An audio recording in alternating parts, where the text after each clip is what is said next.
అన్నదాత అన్నదాత మీ అన్నదాత, చెమటోడ్చి ఆహారాన్నందించే రైతన్నా, అనునిత్యం నీ కండదండగా నిలిచే నేస్తం ఎవరన్నా. అన్నదాత అన్నదాత మీ అన్నదాత.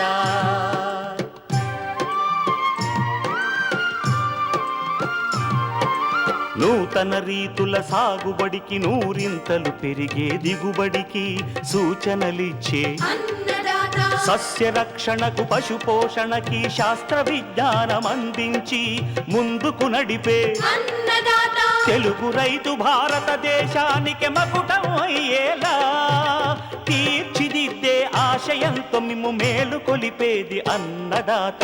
అన్నదాత అన్నదాత మీ అన్నదాత. అన్నదాత అన్నదాత మీ అన్నదాత. అన్నదాత ప్రేక్షకులకు నమస్కారం. ఈనాటి ముఖ్యాంశాలు: జామ దిగుబడులను నష్టపరుస్తున్న చీడపీడలు నివారణ చర్యలు, వేసవిలో లోతు దుక్కుల ప్రాముఖ్యత, అనువైన పరికరాలు, ఇంకా జై కిసాన్ వ్యవసాయ సమాచారం.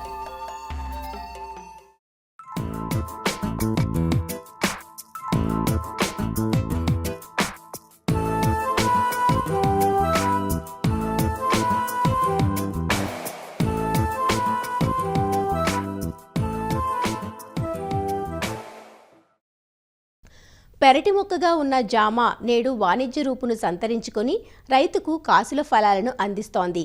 జామలో అందివస్తున్న నూతన రకాలు, సాంకేతిక పద్ధతులు కూడా సాగు విస్తీర్ణాన్ని పెంచుతున్నాయి. ముఖ్యంగా అధిక సాంద్ర పద్ధతిలో సాగు చేసినప్పుడు అధిక ఫలసాయం పొందడంతో పాటు శాస్త్రీయ యాజమాన్య పద్ధతులు పాటించిన తోటల్లో చీడపీడల సమస్యలు కూడా పెరుగుతున్నాయి. ముఖ్యంగా పండు ఈగ, తెల్లదోమ, పిండి నల్లి, టీ దోమ, నులి పురుగులు, ఎండు తెగుళ్ల వంటివి కాయ నాణ్యతను, దిగుబడులను హరించి వేస్తున్నాయి.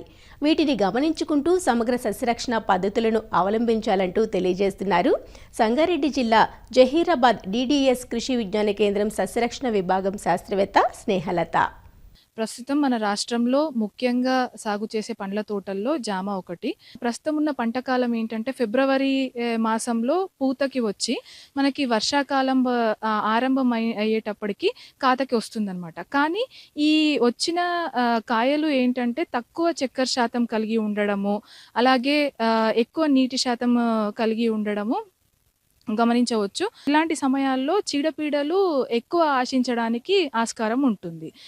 దీన్ని నివారించుటకు మనం ఏం చేయాలనంటే ముందు నుండే అంటే మనకు శీతాకాలం పంట ఏదైతే పూర్తవుతుందో దాని తర్వాత మే నెలలో 50% కొమ్మ కంతిరింపులు అనేది మనం చేసుకోవడం ద్వారా ఈ వర్షాకాలంలో వచ్చే పంటను మనం నియంత్రించుకోవచ్చు అనమాట. జామ పంటలు ఎక్కువగా చెట్లు, మొక్కలు ఉన్న ఏవైతే తోటలు ఉంటాయో వాటిల్లో కొమ్మలు అడ్డదిడ్డంగా పెరిగి ఉన్నవి, ఎండు కొమ్మలు అనేటివి ఉన్నవి కత్తిరించాలన్నమాట. అలాగే మనకి పోయినసారి వచ్చిన కాతకి ఏవైతే కొమ్మలు ఉంటాయో అవి కూడా తొలగించడం ద్వారా పక్కన వచ్చే కొమ్మల మీద పూత, కాత అనేది మంచిగా రావడము, రైతుల దిగుబడులు అనేది ఎక్కువ చూడడం అనేది మనం గమనించవచ్చు అనమాట. లేత కొమ్మల పైన కానీ కొత్తగా వచ్చే కొమ్మల మీద వచ్చే కాయలను కూడా నియంత్రించుకోవడం ద్వారా కూడా సేమ్ ఫలితాన్ని అంటే ఇదే ఫలితాన్ని కూడా రైతులు గమనించుకోవచ్చు. అయితే దీంట్లో ముఖ్యంగా చూసుకున్నట్లయితే చీడపీడలు అనేవి సహజమే.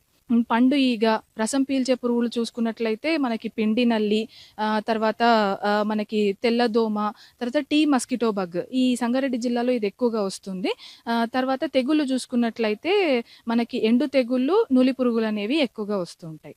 అయితే మనం ముఖ్యంగా ఈ పండు ఈగను గమనించినట్లయితే దీని ఉద్రిక్తత వర్షాకాలంలో ఎక్కువగా అవుతూ ఉంటుంది. కాబట్టి మనం ముందు నుంచే కొన్ని చర్యలు తీసుకుంటూ రావాలి. ఇప్పుడు ఈ కాలంలో మే నెలల్లో అట్లా వచ్చే కాయల పైన కాయ పక్వంగా ఉన్న దశలో ఈ పండు ఈగ రెక్కల పురుగులు కాయలో గుడ్లు పెట్టడం ద్వారా దీని నుంచి పొదిగిన పిల్ల పురుగులు ఏవైతే ఉంటాయో కాయలోని గుజ్జును, విత్తనము తినేసేసి పురుగు చేసిన రంధ్రం నుంచి రకరకాల శిలీంధ్రాలు వ్యాపించి కాయ అనేది కుళ్ళిపోవడము, రాలిపోవడం అనేది జరుగుతూ ఉంటుంది అనమాట. ఈ పిల్ల పురుగులు ఏవైతే ఉంటాయో అవి మట్టిలో పడి వాటి కోశస్థ దశ అనేది సంపూర్ణం చేసుకొని మళ్ళీ దీని నుంచి పొదిగిన ఏవైతే రెక్కల పురుగులు ఉంటాయో కొత్తగా వచ్చిన కాయలపైన మళ్ళీ ఆశిస్తూ వాటి యొక్క జీవన చక్రాన్ని పూర్తి చేసుకుంటూ ఉంటాయన్నమాట. ఈ పండు ఈగ సోకడం ద్వారా దాదాపు రైతులు 60-80% నష్టపోవడం అనేది కూడా మనం గమనించొచ్చన్నమాట.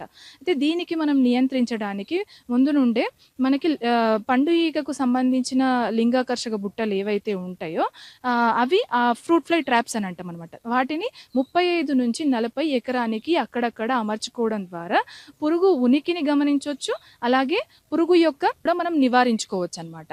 దీనికి ఇంకోటి ఏం చేయాలంటే వీటి యొక్క కోశస్థ దశ అనేది మట్టిలో జరుగుతుంది గనక చెట్టుకు మనము ఒక 10-15 కేజీల వేపపిండి అనేది వేస్తూ మనం మట్టిని కదపడం ద్వారా కూడా వీటి యొక్క కోశస్థ దశల్ని అరికట్టుకోవచ్చు. ఇంకొకటి ఏంటంటే మనకు రసం పీల్చు పురుగులు తెల్లదోమ అనేది ఎక్కువగా వస్తూ ఉంటుంది.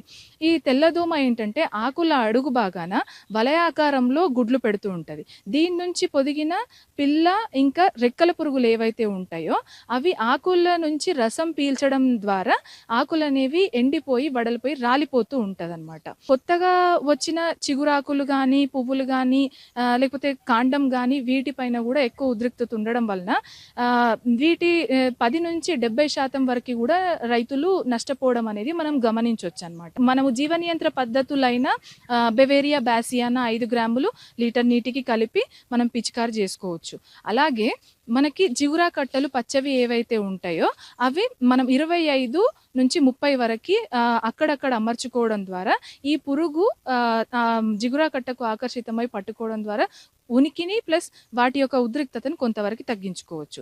అలాగే మనకి వేప నూనె 1500 ppm 5 ml లీటర్ నీటికి కలిపి పిచికారీ చేసుకోవచ్చు, లేదా వేప గింజల కషాయం 5% కలిపి కూడా మనం పిచికారీ చేసుకోవచ్చు.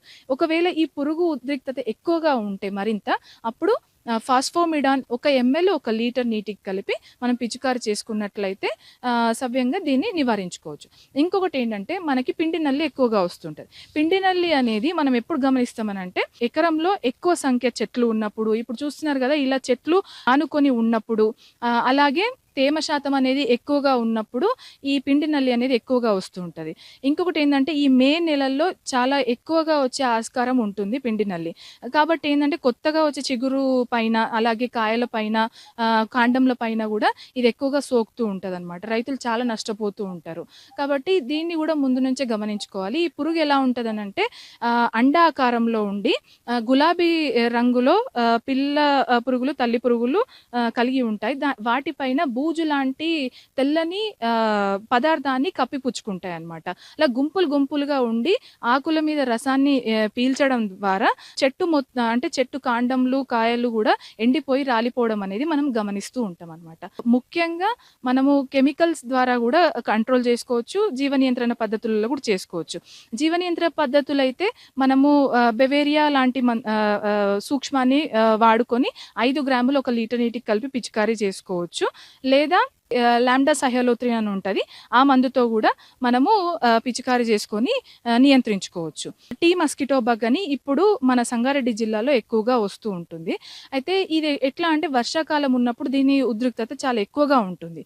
కాబట్టి ఈ వర్షాకాలం నుండి మళ్ళీ పంట వచ్చేంత వరకు కూడా ఎక్కువ వ్యాపిస్తుంది. దీనికి ఏంటంటే పిల్ల పురుగులు రెక్కల పురుగులు ఆకుల మీద రసం పీల్చడం ద్వారా పొడవటి మచ్చలు అనేవి ఏర్పడుతున్నాయి. దాన్ని మన రైతులు సరిగ్గా గమనించుకోవాలి. ఇంకొకటి ఏంటంటే కాయను ఆశించినప్పుడు గజ్జి తెగుల లాగానే గుండ్రపు మచ్చలు అనేవి ఏర్పడడం అనేది, కాయ లొంతుకి వెళ్ళడం అనేది గమనించవచ్చు అన్నమాట. కంట్రోల్ చేయాలి అని అంటే ఆశించిన మొక్కలని పండ్లని తీసివేయడం ఒకటి చేయాలి. తర్వాత ఏంటంటే మనకి అసిటామిప్రిడ్ 0.3 గ్రాములు లీటర్ నీటికి కలిపి పిచికారీ చేసుకున్నట్లయితే ఈ పురుగు సమగ్రవంతంగా నివారించుకోవచ్చు. దీనిలో తెగుళ్ళు చూసుకున్నట్లయితే ఎక్కువ మటుకు మనకి ఎండు తెగుళ్ళు వస్తుంటుంది. దీంతో పాటు నులి పురుగులు అనేవి కూడా మన ఈ సంగారెడ్డి జిల్లాలో గమనించడం అనేది జరుగుతుంది అనమాట. ఈ లక్నో 49 వెరైటీ, తైవాన్ వెరైటీ ఇలాంటి వెరైటీస్లో మనం గమనించడం అనేది జరుగుతుంది అనమాట.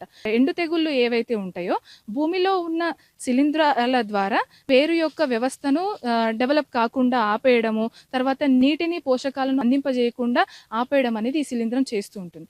ఇంకొకటి ఏంటంటే నులి పురుగులు వచ్చినప్పుడు వచ్చినప్పుడు కూడా ఏంటంటే మనం వేర్ల పైన బుడిపలు అనేవి చూస్తాము. వీటి వల్ల కూడా నీరు ఇంకా పోషకాలు అందకుండా వేరు వ్యవస్థ అనేది విస్తీర్ణంగా లేకపోవడం ఒకటి, చెట్టు ఎండిపోవడము, ఆకులు రాలిపోవడం, కాయలు రాలిపోవడం అనేది గమనిస్తూ ఉంటాం అన్నమాట. ఈ ఎండు తెగుళ్ళు ఇంకా నులి పురుగులకి మనం ఎంచుకున్న మొక్కలు ఏవైతే ఉంటాయో ఆ మొక్కల ద్వారా వ్యాపించడం ఒకటి, మట్టి ద్వారా వ్యాపించడం ఒకటి అనేది గమనిస్తూ ఉంటాం. కాబట్టి మనము ఈ సాగు చేయాలనుకున్న రైతులు 3 సంవత్సరాలకి ముందే జనుము, జీలుగు లాంటి పంటలు వేసుకొని ఆ పంటల్ని ఆ భూమిలోనే దుక్కివేయడం వలన భూసారం అనేది పెంచుతాము ఒకటి. ఇంకొకటి ఏంటంటే బంతి, ఉల్లి, వెల్లుల్లి లాంటి పంటలు వేసుకోవడం ద్వారా నులి పురుగుల ఉద్రిక్తతని తగ్గించుకోవచ్చు ఒకవేళ భూమిలో అవి ఉన్నట్లయితే.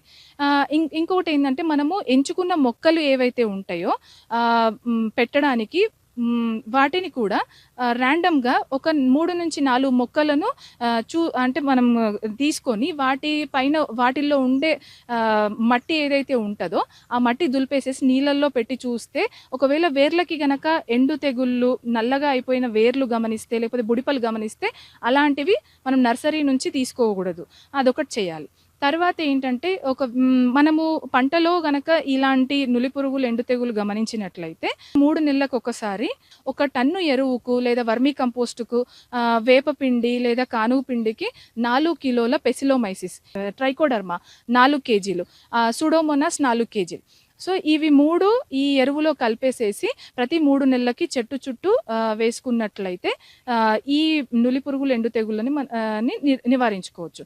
ఇంకొకటి మార్గం ఏంటంటే ఇదే వేపపిండిలో ఒక 10 కేజీలు కానీ వేపపిండి కానీ కానుగు పిండి కానీ తీసుకొని దీంట్లో 1 KG Paecilomyces, 1 KG Trichoderma, 1 KG Pseudomonas మూడింటిని కలిపేసి ఒక మూట కట్టి డ్రమ్లో వేసుకొని వీటిని ఒక 4 రోజులు అంటే ఈ సూక్ష్మాలను పెంపొందించుకొని డ్రిప్ ఇరిగేషన్కి పెట్టుకున్నట్లయితే ప్రతి వారంలో ఒకసారి ఇస్తూ 3 సార్లు గనక మనం ఇది ఇచ్చినట్లయితే కూడా ఈ నులి పురుగులను ఇంకా ఎండు తెగుళ్లను మనం నివారించుకోవచ్చు. ఇలా సమగ్ర సస్యరక్షణ పద్ధతులు అనేవి పాటిస్తూ రైతులు ముందు నుండే అప్రమత్తంగా ఉండి కొన్ని పద్ధతులు అంటే ఎండాకాలంలో, శీతాకాలంలో, వర్షాకాలంలో చేయాల్సిన పద్ధతులన్నీ పాటించినట్లయితే ఖచ్చితంగా మంచి దిగుబడులు సాధించవచ్చు.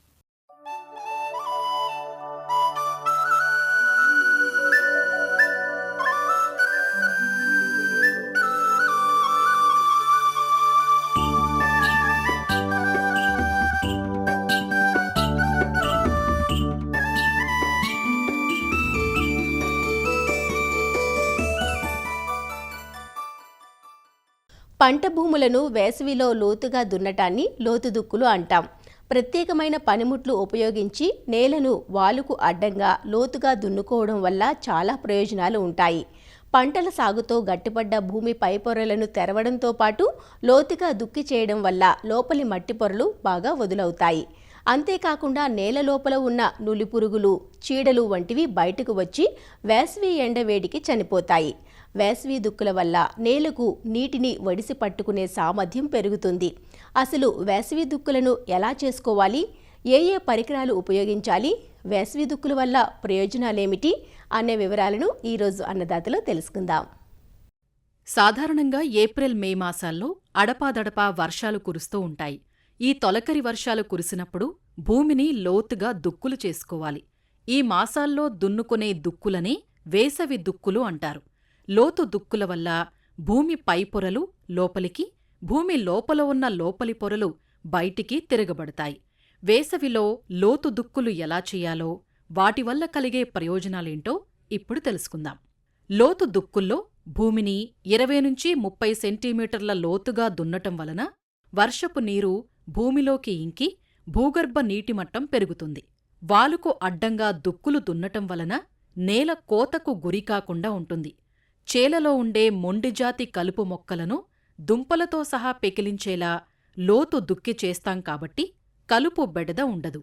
వేసవి దుక్కుల ద్వారా భూమిలో నిద్రావస్థలో ఉన్న పలు కీటకాల కోసస్థ దశలో నశింపబడి తర్వాత వేసే పంటల మీద చీడపీడల ఉధృతి తగ్గుతుంది. తొలకరిలో దున్నటం వలన నేలలోకి నీరు బాగా ఇంకి భూమి బాగా గుల్లబారి తరువాత వేసే పంటకు ఉపయోగపడుతుంది.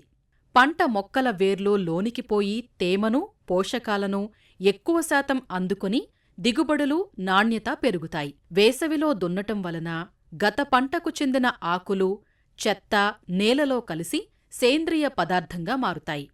ఎండు తెగులు ఉన్న ప్రాంతాల్లో వేసవి దుక్కులు చేస్తే భూమిలోని శిలీంధ్రాలు నశించి తర్వాత పంటకాలానికి ఆ తెగులు తీవ్రత చాలా వరకు తగ్గుతుంది.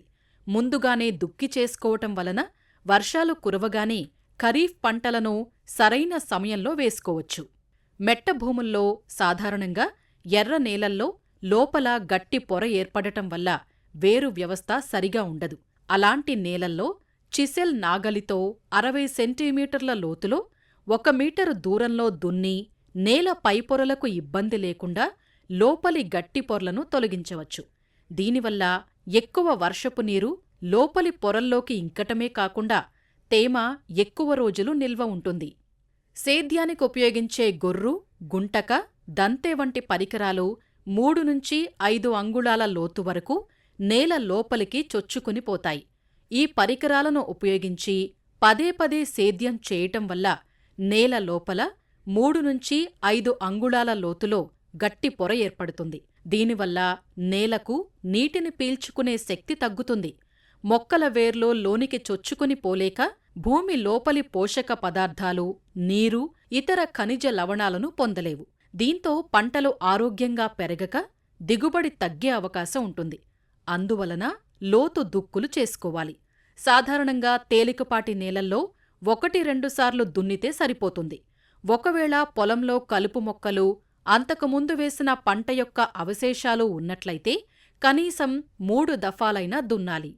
వేసవి దుక్కులు చేసేందుకు పెద్ద మడక, ఎంబీ నాగలి, ఉక్కు నాగలి, సబ్ సాయిలర్ వంటి ప్రత్యేకమైన పరికరాలను ఉపయోగించాలి. ఎంబీ నాగలి లేదా రెక్కల నాగలిని ఎడ్లతో లాగినప్పుడు 15 నుంచి 20 సెంటీమీటర్ల లోతు వరకు, అదే ట్రాక్టరుతో లాగినప్పుడు సుమారు 30 నుంచి 60 సెంటీమీటర్ల లోతు వరకు దుక్కి చేయవచ్చు. దీనితో దున్నినప్పుడు నాగలి ముందరి కర్రు భాగం నేలలో నిర్దేశించిన లోతుకు దిగి ఆపైన మట్టి పెళ్లలను సమర్థంగా భూమి నుంచి వేరుచేసి ఆ మట్టి పెళ్లలను పూర్తిగా తిప్పి పక్కకు వేస్తుంది. కలుపు బెడద అధికంగా ఉండి పంట అవశేషాలున్న పొలాల్లో, మెట్ట ప్రాంతాల్లో పచ్చిరొట్ట పైర్లను పెంచి భూమిలో కలియదున్నాల్సి వచ్చినప్పుడు, తేమ చాలా తక్కువగా ఉన్నప్పుడు ఈ రెక్క నాగలి సాయంతో మంచి ఫలితం పొందవచ్చు.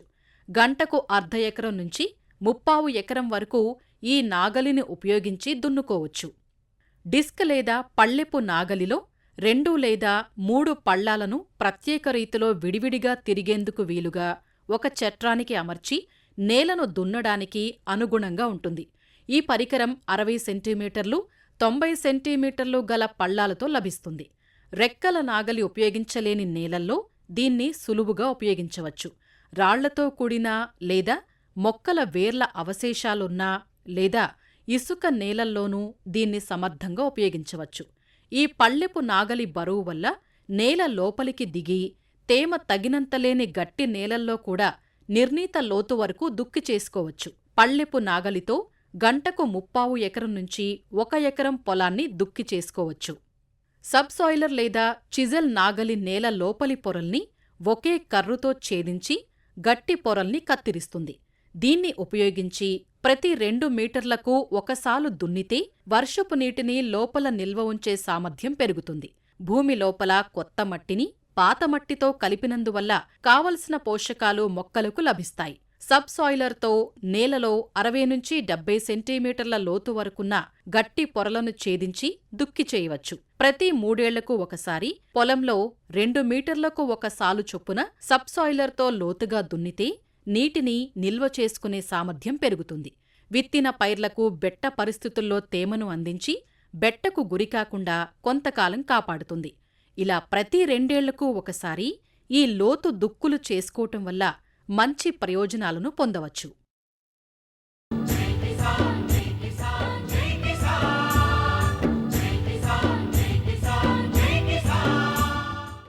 వ్యవసాయ సమాచారం ఇప్పుడు జై కిసాన్లో చూద్దాం.